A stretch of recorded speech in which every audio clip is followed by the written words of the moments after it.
Hello friends, this is Bhatia from Sukhmani Immigration Services, Brampton, Canada. I'm a regulated and licensed Canadian immigration consultant. Today's video is very special because today is the last video of 2022. Maybe when you are watching, it's already New Year for you. So this video is a kind of highlight for entire year.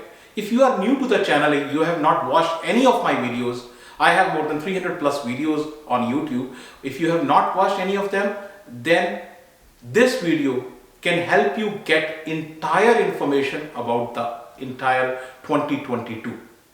So before I go ahead, a humble request, if you have not subscribed to the channel so far, please consider subscribing. We talk a lot about Canadian immigration news, update, tips and tricks on this channel. If you like the video, please share it with your family and friends so that they can also benefit. So without further delay, let's get started on this important video, which is highlights. But before that, as I said, it is maybe already a new year for you because we are little behind in time zone. So wishing you a happy new year 2023. And we pray to God that all your Canadian dreams get fulfilled successfully and you come to Canada, and we see you soon here in Canada. So with this, let's get started on this important video, which is highlights of 2022. So 2022 is a very important year from the perspective of immigration. A lot of things happened, and I have videos on most of these things. So today I am just capturing the highlights of what important things happened in 2022. So let's get started on this. So the first thing, that as per the data which is available, IRCC has done the record-breaking processing of the applications, around 5 million. Can you imagine? 5 million applications are processed in 2022. November data was showing 4.8, but of course December, when you add, it will become easily 5 million. So 5 million applications were processed in 2022. This number is double as compared to 2021. And IRCC is currently on track on meeting their target of 431,000 people as a permanent residence in Canada.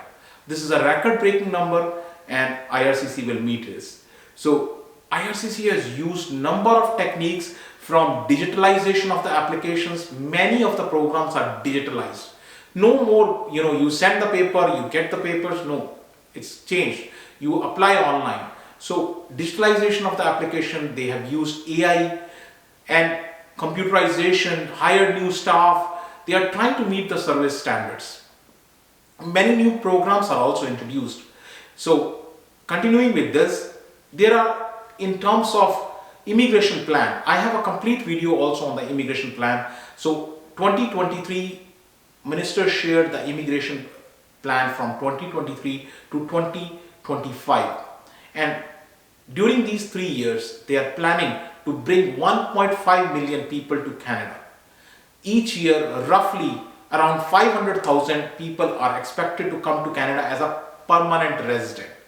And IRCC has extended work permit to the spouses and kids who are working age dependents of temporary foreign workers also.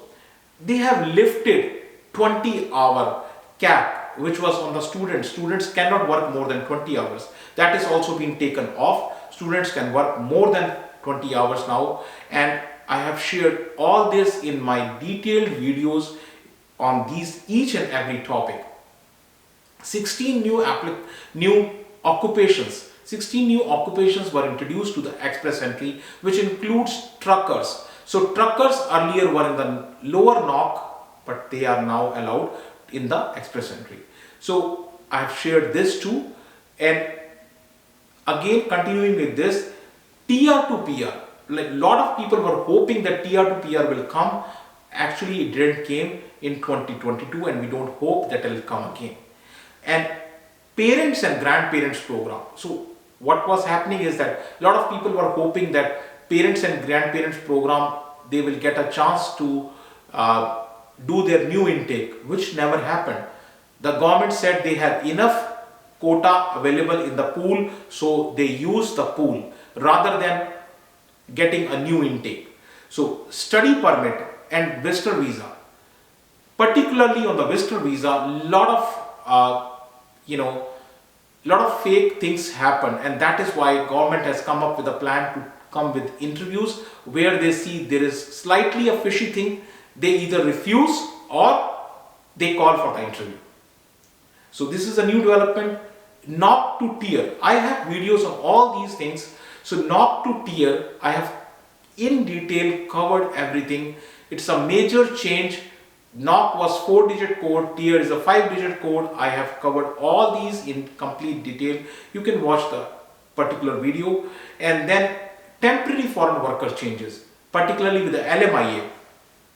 Canada is facing extreme shortage of people.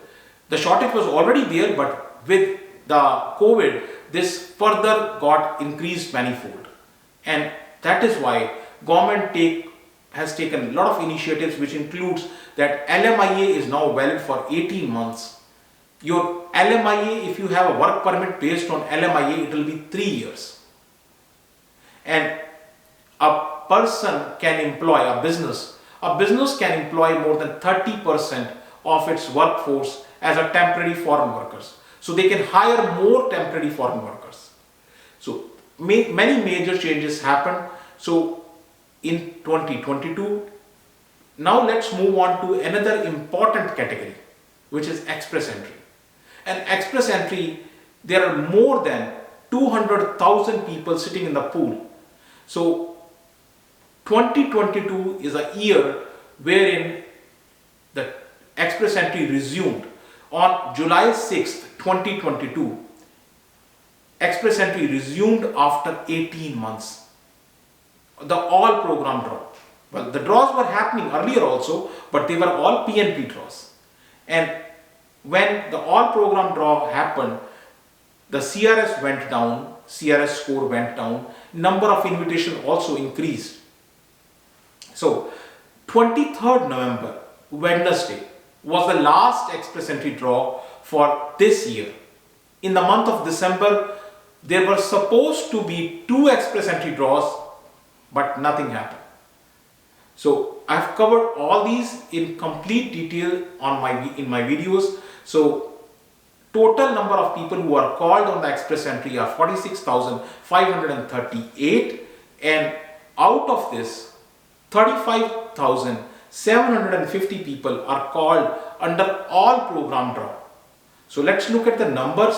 If we look at the numbers, this is how the number look like, and I am giving you here draw by draw, date by date data, including the CRS code.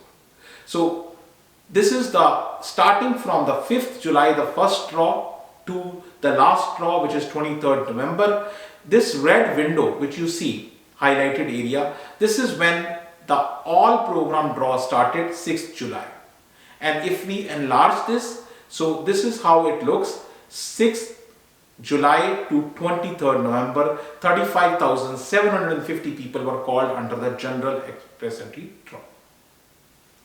So this is about express entry, and I would say I am very positive in the coming year, because I am looking at the things from the perspective that because of the Bill C-19, even if your score is less, but your occupation is in demand. For example, you are IT person, you are healthcare worker, you are trucker, you are plumber. So all these people, if you are into that profession, even if your CRS score is less, still you have great chances. So keep making your express entry profile, keep it updated. You never know when your chance will come in the new year. Other than the express entry, let's look at the new PNP programs which are launched. So in 2022, Alberta launched Accelerated Tech Pathway in March, I believe, and it is a wonderful program, easily help people get the PR. And Alberta also launched Rural Renewal Stream and Rural Entrepreneur Stream. So I have again detailed videos on each of these topics individually. Alberta also launched a new PR program for religious workers. When we are always, Ontario and BC, they are always ahead in the technology sector. So rest of the provinces also thought, why not we do something? That is why Alberta brought this program of Accelerated Tech Program.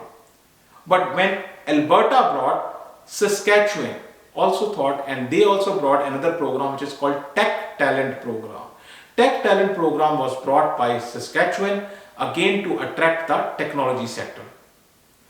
Atlantic provinces, they are facing still an extreme shortage of workers, and one of the Atlantic provinces is New Brunswick. New Brunswick, they have launched a 5-year pilot wherein which pilot is called New Brunswick Critical Worker Program. New Brunswick Critical Worker Program, I have a complete detailed video on it. This is a 5-year pilot program. So wonderful program. You can watch the video to learn more about it. And other than the PNP, other than the Express Entry, the famous pilot programs of 2022 are, the first one of course is Nanny program. I have again detailed videos on what this program is. This is a wonderful program. It has 2 sub-programs, which is Home Child Care Provider Pilot and Home Support Worker. The only problem with this program is the window is very, very short. It opens on 1st January, which is tomorrow. Yes, it is going to open tomorrow, but it closes in very short duration. So, you can't just sit back and relax. So this is about the Nanny program. I have complete detailed videos. You can check on that. Rural Northern Immigration Program, RNIP. This is also a wonderful program, and government has recently increased the quota, not just the quota, because initially there were 10 zones, then it went to 11, 5 are in Ontario itself, right? So they have added more areas. Also they have increased the quota for RNIP. So another wonderful program is Agri-Food Pilot Program. Again, I have covered in detail about all these programs. Atlantic Immigration Pilot Program. It was a pilot program, but now it has changed on March 6th. It has changed to a full-fledged program, and government has increased the quota also for this. Atlantic Immigration Program. That's because 4 Atlantic provinces are still facing extreme shortage of people. And last is Economic Mobility Pathway Program, which is EMPP. This is for the refugee who can come under the economic pathway also. So all these I have covered in detail with you. So this is about the pilot programs. There are new programs like Global Skills Strategy. Again, Global Skills Strategy is a privileged kind of program, not for everyone. It is not for everyone. It gives you a work permit in exceptionally fast way, but this is really not for everyone. This is for few individuals who are at a senior management level. Another program is Global Tech Talent Stream. Global Tech Talent Stream is for the technology sector. Again, gives you faster work permit. Again, not for everyone. International Experience Canada, I have again a detailed video on each of these topics. So under IEC, there are 3 sub-programs. I have covered everything in detail under IEC with you. So you can watch that. And other than the programs, sometimes public policies also come. Public policies are just a slight modification, but they really have a huge impact. Huge impact. One of the public policy which came in was visitor visa to work permit. You can convert your visitor visa to work permit and you do not need any flag polling. This is till February 28, 2023. And lot of people have taken advantage of this. So if you have a visitor visa and you can get a LMIA here in Canada, based on that LMIA you can get a work permit, and you don't have to face a visa officer. You can straight away apply online, and no flag polling is required in this. So another game changer which happened because of the public policy is PGWP, postgraduate open work permit. This postgraduate open work permit you get only once in your life. Once. Even if you study additionally, you won't get it. Once you got postgraduate work permit, you will not get it again. But again, because of the public policy, those people who are having their expired PGWP can apply and get 18 months extension. So this is a game changer, I would say. Another public policy which came in was construction workers. So construction workers who are illegal here in Canada, again they can apply through this and get their PR. I have again all the videos on each and every topic. You can check on those in detail. So these are about the public policies. Now let's look at the famous business programs of 2022. So one of the famous program was Startup Visa, and Startup Visa is a federal level program. I have detailed video on this. So if you have an idea and you can convince that idea, you can come with that idea here in Canada. So self-employed category, self-employed program, that's for the artists, athletes, and again I covered in detail with you. ICT, intra-company transfer. So intra-company transfer can be used by big organizations to bring their employees here, and it can be used by the entrepreneurs also. If they have a business in one country, they can start up a business here, and within that business they can come here to Canada. ICT program. This is called C12, and C11 under International Mobility Program, IMP program, they can also come. That's each province has at least one business program. So there are many provinces which have more than one program also, business programs. So I can't talk in detail here, but of course they are really very important, and you can target a province and then come to Canada on the business PNP business programs. Now let's look at the last thing, which is Super Visa. Super Visa, it got changed. A lot of changes happened. The first thing was it is valid now for 5 years. Earlier it was valid for 2 years only. On one entry you can maximum live up to 2 years. Now 5 years, plus you can get 2 years extension. So total 7 years. Earlier, this change has happened recently, the insurance change, because initially you have to pay the complete insurance for 1 year, which is sometimes costly. People were really irritated because they have to pay so much of insurance. So then a change came, and this change came recently, that you can pay the insurance, the medical insurance, in installments also. So as I always say, each person case is unique, and if you want to discuss your case with us, you can schedule an appointment. Our office is in Brampton. Email ID, phone numbers, everything is shared right here with you. Very important thing. If you have still not subscribed to the channel so far, please consider subscribing. And once again, a very happy new year 2023. We wish you all the very best for your Canadian dream. Thank you very much.